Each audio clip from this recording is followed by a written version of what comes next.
या अली मदद। दुआ में याद रखना इस सेंटेंस का इस्तेमाल अक्सर होता है। हमारे बड़े बुजुर्ग हमें कहते हैं, हम तुम्हारे लिए दुआ करेंगे। और हमने नोटिस किया होगा कि कोई ज़रूरतमंद भी हमें कहता है, मदद कर दीजिए, आपको दुआ लगेगी। किसी की सेवा करने का अगर हमें मौका मिलता है, चाहे वो जमात खाने में किसी को पानी पिलाने की सेवा हो या फिर किसी को मदद करने के लिए हमारे हाथ आगे बढ़े, हम इनाम की उम्मीद ना करते हुए कहते हैं ना कि हमें कुछ नहीं चाहिए, बस दुआ दीजिए।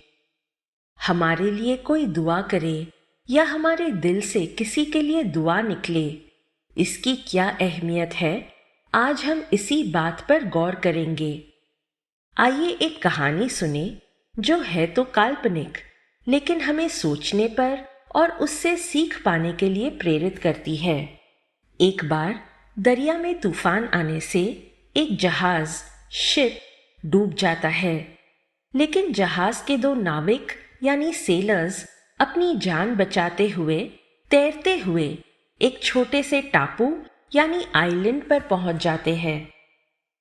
अब उस बंजर आइलैंड यानी टापू पर वे दोनों शख्स आ तो जाते हैं, लेकिन वहां से निकलने के लिए और तब तक गुजारा करने के लिए अल्लाह ताला से इल्तिजा करते हैं। वे दोनों ये भी तय करते हैं, टापू को आधे आधे हिस्से में बांटकर वे दोनों अब रहेंगे। बस दोनों किसी तरह वहां रहना शुरू करते हैं, लेकिन साथ ही अपने बचने की दुआ भी मांगते रहते हैं। पहली दुआ दोनों ने क्या मांगी होगी कि किसी तरह उन्हें पेट भरने के लिए खाना मिले, तो दूसरे ही दिन एक शख्स के हिस्से में मीठे फलों से भरे पेड़ उगने लगते हैं जो वो आराम से खाता है, लेकिन दूसरे शख्स का हिस्सा यूं ही बंजर रहता है। पहला शख्स फिर से दुआ मांगता है कि उसे एक घर मिले, कपड़े मिले, तो उसकी वो इल्तिजा भी पूरी होती है, लेकिन दूसरे शख्स का हिस्सा तब भी खाली ही रहता है।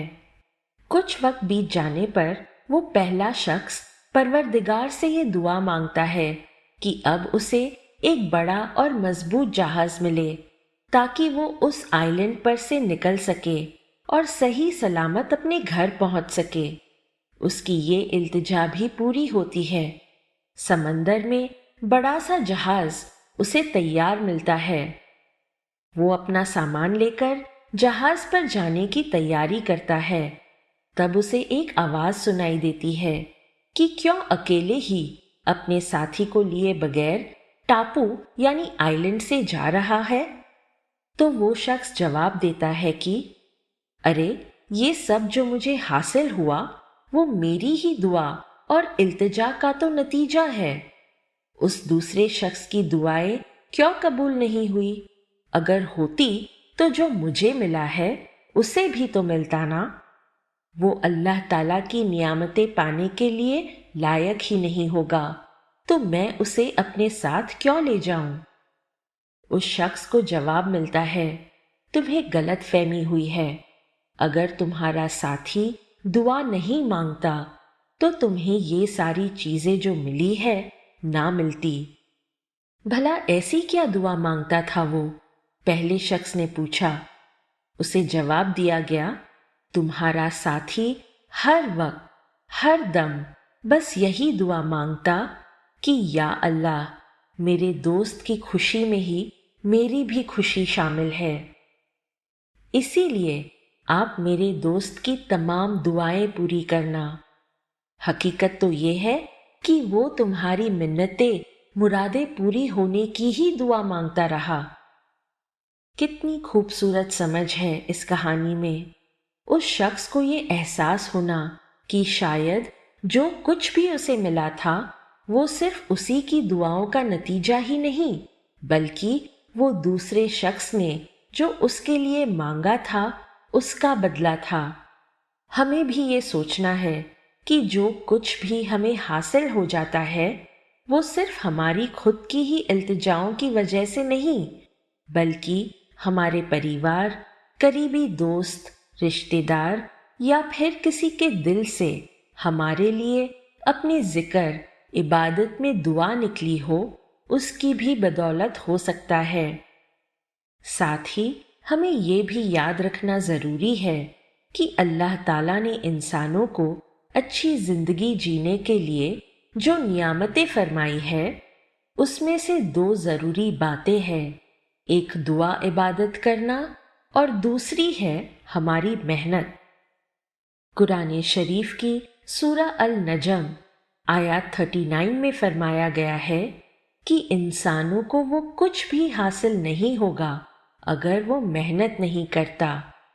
जो कुछ भी हम पाना चाहते हैं इस दुनिया में और रूहानी दुनिया में, अगर हमें कामयाबी हासिल करनी है तो उसके लिए पूरी कोशिश और जमकर मेहनत तो करते रहनी पड़ेगी।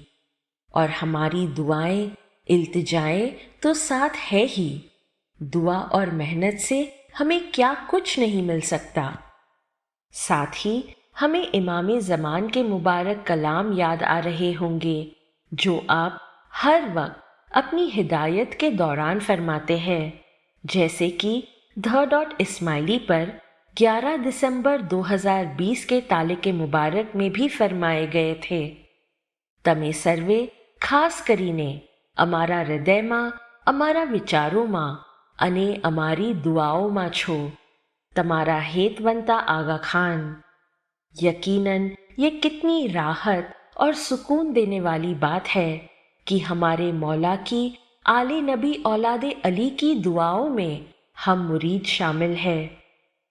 इससे ज़्यादा इत्मीनान क्या हमें मिल सकता है? बल्कि इमाम ज़मान की हिदायत के ही मुताबिक हम अपने जमाती भाइयों और बहनों के हक में साथ मिलकर दुआ गुजारने के लिए हाथ उठाते हैं। पूरी जमात के दुख दर्द को दूर करने की दुआ गुजारते हैं। सारी जमात की सुख शांति और आबादी के लिए अपील करते हैं। ये हमारे तरीका सिद्धांतों का अहम हिस्सा है। किसी के लिए दिल से दुआ करना या किसी की दुआओं में शामिल होना, इस पर हम थोड़ा और रिफ्लेक्ट करें। हम में से हर किसी की जिंदगी में ऐसे मोड़ आते हैं या आ सकते हैं कि जब हम अपने आप को अकेला पाते हैं, मुस्तकबिल को लेकर राह नहीं सूझती, जिंदगी बेजार लगने लगती है। सोचिए, ऐसे में अगर हमें पता चले कि हमारे माँ बाप, भाई बहन या किसी रिश्तेदार ने या फिर हमारे दोस्त ने हमारे लिए दुआ की है, या हमने ऐसे हालातों में किसी के लिए दुआ की हो, तो ये कितनी बड़ी बात है। जब हम किसी के लिए दुआ गुजारते हैं तो इससे जाहिर होता है कि हमारा दिल साफ है, खास कर कि जब हम लोगों के लिए दुआ करते हैं कि जिन्हें हम जानते भी नहीं। तो अगर हमें पता चले कि हमारा कोई करीबी मुश्किल मोड़ से गुजर रहा है तो उनके लिए अपने लबों पर दुआ लाएं। इससे हम ये जता सकते हैं कि ऐसे कठिन पल में हम उनके साथ हैं।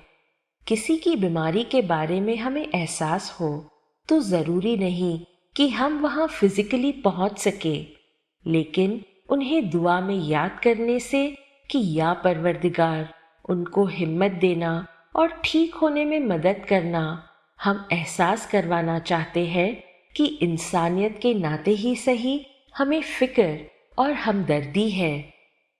हज़रत इमाम सुल्तान मोहम्मद शाह अलैहिस्सलाम ने अपने मेमोआर्स में खूबसूरत बात कही है, दूसरों के लिए दुआ गुजारे, ऐसा करने से हम खुदा के करीब हो पाते हैं। हम इंसान जब इंसानियत के लिए दुआ करते हैं तो उस इलाही नूर का एहसास होता है जिसकी रोशनी हम में से हर एक के अंदर है। हम मानो रूह दोस्त है, जैसा कि इमाम सुल्तान मोहम्मद शाह अलैहिस्सलाम ने आगे भी फरमाया है। ये सोचने की बात है कि अगर अल्लाह ताला तक हमारे साथ साथ अल्लाह के और भी बंदों की दुआएं पहुंचेगी तो क्या कमाल हो सकता है। और आज जब हम कोरोना वायरस के कठिन माहौल से गुजरे हैं तब क्या पता हमारे एहतियात बरतने के साथ साथ महफूज रहने में हमें कितनों की दुआ भी काम आई हो। हमें अंदाजा होगा कि हमारे रसूल सल्लम, पैगंबरों और इमामों ने भी मुरीदों के लिए दुआ गुजारी है। मिसाल के तौर पर पैगंबर याकूब अलैहिस्सलाम अपने बच्चों को फरमाते थे कि हम परवरदिगार से आपकी माफ़ी के लिए दुआ करेंगे क्योंकि अल्लाह ताला माफ़ करने वाले हैं। और कुरान शरीफ की सूरा अश-शूरा आयत 5 में भी बयां है कि फरिश्ते अल्लाह की तारीफ के साथ साथ हम इंसान जो दुनिया में बसते हैं उनकी माफ़ी के लिए अल्लाह से दुआ गुजारते हैं। रिवायत के मुताबिक हज़रत इमाम बाकिर अलैहिस्सलाम ने फरमाया था कि जब हम अपने भाई बंदों के लिए उनकी गैर हाजिरी में दुआ मांगते हैं तब फरिश्ते उस दुआ के लिए आमीन फरमाते हैं और फरमाते हैं कि ये दुआ हमारे लिए दुगनी होगी। सूरा अत-तौबा आयत 103 में हिदायत फरमाई गई है, उनके लिए दुआ गुजारे, आपकी दुआ उनको सुकून पहुंचाएगी। बेशक अल्लाह ताला सब सुनते हैं और सब जानने वाले हैं। ऐसी कितनी ही मिसालें हमें मिलती है कि जहां किसी के लिए दुआ करने को अहमियत दी गई है। इतिहास में ही बयां है कि एक रात हजरत हसन अलैहिस्सलाम ने अपनी माँ हजरत बीबी फातिमा खातून जन्नत को इबादत में बैठा हुआ पाया।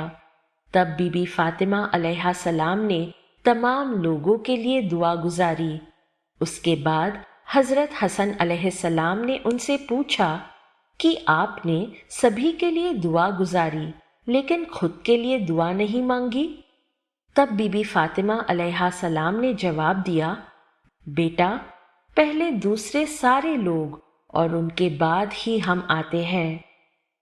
हजरत इमाम अली अलैहिस्सलाम ने भी फरमाया है, खुद के लिए दुआ करने से पहले औरों के लिए दुआ मांगो। रसूल अकरम की मुबारक जिंदगी का एक वाक़या है और आपकी हदीत में बयां है। इस हदीत को सूफी कवि और मंतिकल तैर के लेखक शेख फरीदुद्दीन अत्तार ने तकरीबन 800 साल से भी पहले लिखी एक किताब तज़किरतुल औलिया में बयां किया है। शेख अत्तार उवैस करनी नाम के शख्स का जिक्र करते हैं। अब उवैस करनी की बड़ी दिलचस्प रिवायत है। कहा जाता है वे यमन में रहते थे और पैगंबर मोहम्मद सल्लल्लाहु अलैहि व आलिहि वसल्लम से उनकी कभी मुलाकात नहीं हो पाई थी, लेकिन उनके ईमान, परहेजगारी और नेकी के किस्से अल्लाह के पैगंबर तक अरेबिया में भी पहुंचे थे। फिर रसूल सल्लम के गुजरने के बाद उवैस करनी हजरत इमाम अली अलैहिस्सलाम के साथ जंगे सिफिन में शामिल हुए थे। हजरत उवैस करनी रसूल सल्लम के असहाबों में से एक गिने जाते थे और औलिया कहलवाए जाते थे। रसूल सल्लम की हदीस है कि इस्लाम को अपनाने वालों में से एक ऐसा शख्स है कि जिसकी दुआ अल्लाह ताला कबूल करेंगे। रसूल सल्लम आगे फरमाते हैं कि उवैस करनी की दुआ इतनी बार कबूल होगी कि जितनी राबिया और मजार कबीलों के पास जो भेड़ यानी कि शीप है उन भेड़ों पर बाल है। अब कहने में आता है कि इन कबीलों के पास पूरे अरेबिया में सबसे ज्यादा शीप थे। सोचने की बात है कि एक नेक ईमानी इंसान की दुआ बेशुमार बार अल्लाह पूरी करेंगे, कितनी तासीर होगी उन दुआओं में। तो ये जायज़ है कि दुआओं में सचमुच ताकत है और अगर हमारे लिए कोई दिल से दुआ करता है तो उसके लिए हमें शुक्रगुजार रहना चाहिए। तो आइए दुआ की ताकत पर यकीन रखते हुए ये समझे कि इस्लाम मजहब में अच्छी नीयत रखते हुए सबके लिए खुशी, हिम्मत और सुकून पाने की दुआ करने पर तवज्जो दिया गया है। हमें ये पता होगा کہ مسلمان ایک دوسرے کو کس طرح گریٹ کرتے ہیں، السلام علیکم کہتے ہوئے، جس کا مطلب ہوتا ہے کہ وہ ایک دوسرے کی اور شانتی بھیجتے ہیں۔ تو دعا دینے کا، حاصل کرنے کا سلسلہ یوں ہی چلتا رہے۔ اللہ پاک کی حضور میں شکرانہ کہتے ہوئے ایک دوسرے کے لیے اپنے دلوں میں محبت رکھ کر ہم یہی کہیں گے کہ آپ تمام جماعت ہر دم ہماری دعاؤں میں شامل ہے اور ہمیں بھی اپنی دعاؤں میں یاد رکھیے گا۔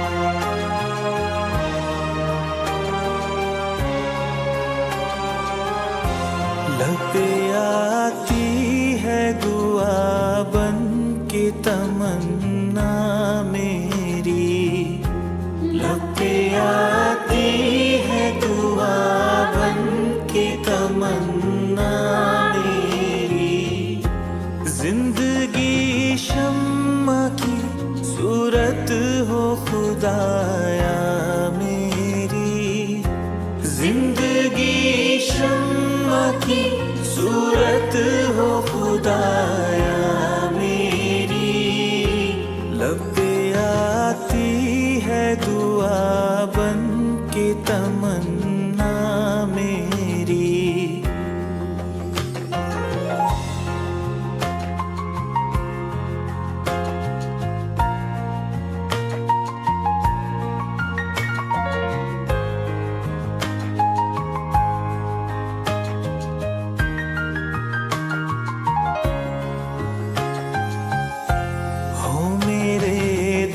سے یوں ہی میرے وطن کی زینت ہو، میرے دم سے یوں ہی میرے وطن کی زینت، جس طرح پھول سے ہوتی ہے چمن کی زینت، جس طرح پھول سے ہوتی ہے چمن کی زینت، زندگی ہو میری پروانے کی صورت یا رب، زندگی ہو میری پروانے کی صورت یا رب، علم کی شمع سے ہو مجھ کو محبت یا رب،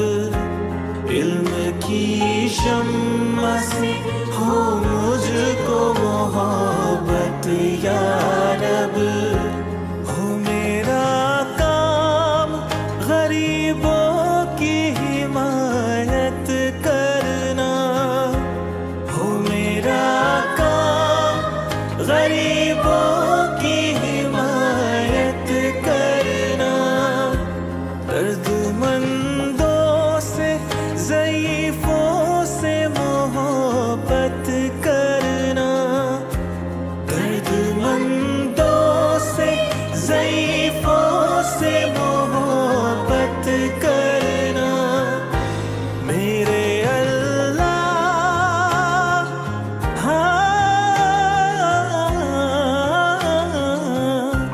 میرے اللہ برائی سے بچانا مجھ کو، میرے اللہ برائی سے بچانا مجھ کو، نیک جو راہ ہو اس راہ پہ چلانا مجھ کو، میرے اللہ برائی سے بچانا مجھ کو، میرے اللہ برائی سے بچانا مجھ کو، میرے اللہ برائی سے بچانا مجھ کو، میرے اللہ برائی سے بچانا